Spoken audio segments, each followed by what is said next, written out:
राग गोड़ी ग्वरेरी मान लपला चौपदे दुपदे एक ओंकार सतनाम कट्टा पुरख निर्भव निर्वैर अकाल मूर्त अजूनी भंगुर प्रसाद। वो परमात्मा एक है, सतनाम वो सत्य है, कर्ता पुरख वो कर्ता भी है, और पुरख वो जितना उसने सब कुछ बनाया है अपने द्वारा उस कर्ता ने, उसके अंदर वो रमा भी हुआ है। वो कर्ता भी है, पुरख भी है। जैसे कि सुनार गहने बनाता, सुनार उसमें रमा नहीं है। लोहार ने शस्त्र तैयार किए, लोहार उसके अंदर रमा नहीं है। लेकिन परमात्मा ने जितनी अपनी सृष्टि बनाई सब के अंदर वो स्वयं रमा हुआ है, स्वयं मौजूद है। वो सबकी संभाल भी वही स्वयं करता है, और सबको पैदा करने वाला भी वही है। कर्ता पुरख सबके अंदर समाया भी हुआ है। निर्भव वो निर्भव है, बाकी सब भय में है जितने जीव जंतु हैं, लेकिन परमात्मा निर्भव है। वो उसने स्वयं भय को बनाया है। वो सगली धरती डरे व्यापी बिन डर करने हारा। सारी धरती भय में है, लेकिन परमात्मा स्वयं करने हारा है। वो निर्भव है, निर्वैर, वो किसी से वैर नहीं करता। अकाल मूर्त, हम सब काल में हैं, वो अकाल है, उसने समय स्वयं बनाया है। मूर्ति अजूनी, वो जूनियों में नहीं आता है। वो मूर्तिमान है, लेकिन मूर्तिमान कहने के पश्चात गुरु जी ने तुरंत उस बात को फिर आगे क्लियर कर दिया है, पक्का कर दिया है कि वो मूर्ति नहीं, वो अपने आप से पैदा हुआ है। उसने अपनी शक्ति अपने आप से पैदा की है। वो एक शक्ति है, वो एक प्रकाश है। अजूनी संभव, वो जूनियों में नहीं आता है।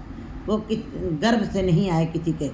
वो आप ही ने आप साजियो, आप ही ने रचो नाम। अजूनी संभव, स्वयं में प्रकाश, स्वयं से प्रकाशमान है। गुरु प्रसाद, गुरु की कृपा से उसको प्राप्त किया जा सकता है। पाओ मुझ पारा वड्डा तोल। मनुष्य ने जिस भय को पैदा किया है वो मैला है, वो पीड़ा है, वो तनाव है, वो दुख है। मनुष्य अपने बनाए हुए जिस भय में जीता है उसके अंदर दुख है, पीड़ा है, झोरा है, तकलीफ है। लेकिन परमात्मा द्वारा जो भय मनुष्य को मिला है, परमात्मा के द्वारा जो भय पैदा किया गया है, उसके अंदर जब जीव उस के भय में अपना जीवन यापन करते हैं, वो एक आनंद देने वाला है, वो खुशी है, वो खेड़ा है, वो प्रकाश है, वो सदा ही आनंद देने वाला है उसका भय। यहाँ पे परमात्मा के भय की बात हो रही है। पह मुझ पारा वड्डा तोल। परमात्मा का बनाया हुआ भय बहुत ही भारी है, और उसको तोला नहीं जा सकता है। जो उसके भय में जीते हैं वो बहुत ही सुंदर जीवन जीते हैं, और गंभीरता पूर्वक जीवन जीते हैं। उनका जीवन बड़ा गंभीर होता है, बड़ा संतोष वाला होता है, और बहुत ही सुंदर होता है जो परमात्मा के भय में जीवन यापन करते हैं। मन मत होली होले बोल। जो मनमुखी जीव हैं, जो मन को मुख रखे बात करते हैं, अपना काम मन को पीछे रख के बात करते रहते हैं और कार्य करते रहते हैं, साथ में उनके बोल भी हल्के होते हैं। क्योंकि मनमुख का अर्थ है मन को मुख रखना, अपने अक्ल को सामने रख करके बात करना। वो मूर्छित हैं, वो अज्ञानी हैं, वो मायावी हैं, वो संसारिक हैं। ऐसे जीव उनके द्वारा बोले गए बोल भी बहुत ही हल्के होते हैं। नानक फिक्के बोलिए तन मन फिक्का होए। उसके बोल ही फीके नहीं होते हैं। अंत में पूरा जीवन उनका फीका बोलते बोलते, हल्का बोलते बोलते, भद्दा बोलते बोलते उनका शरीर भी नानक फिक्के सत्य फिक्के फिक्की होए। एक बार शरीर फीका लगने लगता है, अंत में आत्मा भी उसको अपने आप ही लगता है कि अंदर से जो भी बोल निकल रहा है वो फीका ही निकल रहा है, उसका कोई असर नहीं पड़ता किसी के ऊपर। इसका मतलब केवल फीका बोलने से शरीर ही तन ही फीका नहीं होता, मन भी फीका हो जाता है। गुरु जी बता रहे हैं मनमुख होली होले बोल। मायावी जीव, मनमुखी जीव जो मन को पीछे रख के बात करते रहते हैं और अपने कार्यों को करते हैं, ऐसे मनुष्य के बोल भी हल्के हो जाते हैं। तय बिन बोली बोल सिर चलिए सही पार। जो सिर के ऊपर जो अपने सिर के ऊपर परमात्मा के भय को अपने हृदय में धारण कर लेते, अपने सिर के ऊपर हुक्म को मानते हैं, उसके भय माने उसके हुक्म को मानते हैं, उसके भय में चलते हैं। तो ऐसे जीव सिर कर चलिए सही पार, वो अपने सिर के ऊपर हृदय उस भय को अपने धारण करते हैं और उस भार के सहारे ही अपने जीवन शैली चलाते हैं। नदरी कर्म गुरु विचार, और परमात्मा की कृपा से, गुरु के शब्द के द्वारा वो अपना जीवन शैली, उनका जीवन उठना बैठना खाना पीना ये गवाही देता है कि ये गुरु के उपदेशों के ऊपर चल रहा है। नदरी कर्म गुरु विचार, फिर ऐसे जीवों के ऊपर परमात्मा की कृपा की नज़र पड़ती है और वे गुरु के शब्द का विचार करते हैं। गुरु जी बता रहे ऐसे जीव जिन्होंने परमात्मा के भय को हृदय में धारण किया है। कौन से जीव परमात्मा के भय को धारण करते, कैसे पता चले, उनका लक्षण क्या है?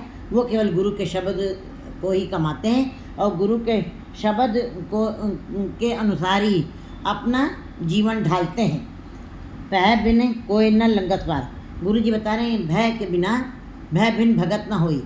परमात्मा का भय निर्मल है, परमात्मा का भय पवित्र है, परमात्मा का निर्मल खेड़ा है, आनंद है, खुशी है। परमात्मा के भय के बगैर कोई भी ये जीव संसार से पार नहीं हो सकता है। जिन निर्भव जिन हर निर्भव दिहाया जी, तिनका भव सब गवाती। जिन सेव्या मेरा हर जी, ते हर रूप समाती। जो परमात्मा के भय में रह करके हृदय में परमात्मा के नाम को जपते हैं, धारण करते हैं, उनके सारे तरीके से भय खत्म हो जाते हैं, वो परमात्मा में समा जाते हैं। और परमात्मा के भय के बगैर कोई भी संसार भव सागर से कोई पार नहीं उतर सकता है। ये गुरु जी इस बात को स्पष्ट कर रहे हैं कि जब तक परमात्मा का भय नहीं, चाहे जितना भी आप धार्मिक पुस्तकों का अध्ययन करिए, चाहे जितने आप धार्मिक बन जाइए, चाहे जितने भी आप मंदिर मस्जिद गुरुद्वारा में जा करके वेदों पाठों का अभ्यास करिए, समागम में जाकर कीर्तन सुनिए, उसका कोई असर नहीं पड़ेगा और आप इस भव सागर से पार नहीं हो सकोगे। पै पहो राख्या पाए सवार, कहते हैं जो परमात्मा के भय में रहते हैं उनके अंदर परमात्मा के नाम का प्रेम, श्रद्धा, विश्वास का भाव भी पैदा हो जाता है। जो परमात्मा के भय में रह करके संसार में अपना जीवन कर चलाते हैं, अपनी जीवन शैली उठना बैठना उनका वैसे ही चलता। परमात्मा के भय माने उसके हुक्म के, उसकी मर्यादा के अंदर जो चलते रहते हैं।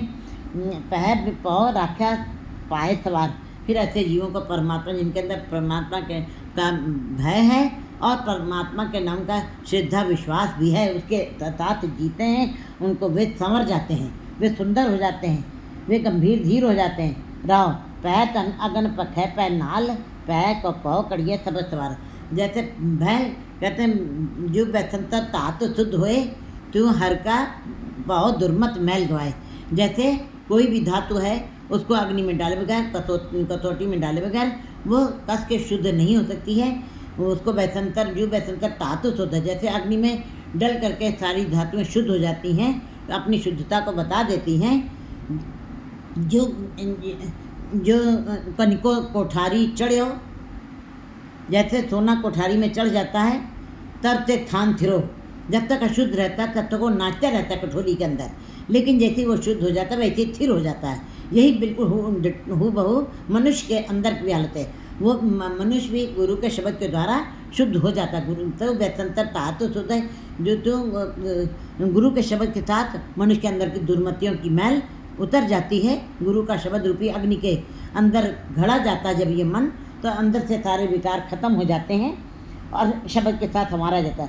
पह बिन ताड़त कच्च निकच, पह भगवान के परमात्मा के भय के बगैर जितना भी जीवन यापन किया जाता है वो कच्चा है, उसके अंदर कोई रस नहीं है, वो अहंकारी भाव में है, वो सदा ही अंधकार में है, वो सदा ही भटकना में है, वो सदा ही दुख में है, वो पीड़ा में है, तनाव में है। उनका